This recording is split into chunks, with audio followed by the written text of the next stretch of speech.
रेशीम उत्पादक शेतकरी बंधूंनो, हिवाळ्याचा मोसम येतोय। या हिवाळ्याच्या हंगामात रेशीम कीट संरक्षणासाठी आपल्याला अत्यंत महत्त्वाची सूचना करण्यात येत आहे। हिवाळ्यामध्ये रेशीम किडे पांढरे मस्कार्डिन आणि एस्पोरगिलोसिस सारख्या बुरशीजन्य रोगांना अत्यंत असुरक्षित असतात, जे थंड आणि उच्च आर्द्रतेच्या परिस्थितीत वेगाने पसरतात। हा बुरशीजन्य रोग वेगाने पसरतो आणि संपूर्ण संगोपनाचे नुकसान करतो।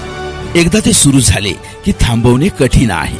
या किडीला रोखण्यासाठी कोणते कीटकनाशक सर्वोत्तम आहे असा तुम्हाला प्रश्न पडला असेल। काळजी करू नका, आमच्याकडे एक सोपा उपाय आहे। वेटकेअर विजेता सप्लिमेंट प्लस वापरा। वेटकेअर विजेता सप्लिमेंट प्लस रेशीम किडे संगोपन कीटकनाशक पावडर, विशेषतः हिवाळ्याच्या हंगामासाठी। वेटकेअर विजेता सप्लिमेंट प्लस मस्कार्डिन आणि एस्परगिलोसिस रोगांना प्रभावीपणे प्रतिबंधित करते। वेटकेअर विजेता सप्लिमेंट प्लस अगदी 100 ग्रॅम मध्ये उपलब्ध, घेऊन जाण्यासाठी अत्यंत सोपे। या हिवाळ्यामध्ये वेटकेअर विजेता सप्लिमेंट प्लसने तुमच्या रेशीम किड्यांचे संरक्षण करा। अधिक माहितीसाठी जवळच्या विक्रेत्यांकडे संपर्क साधा।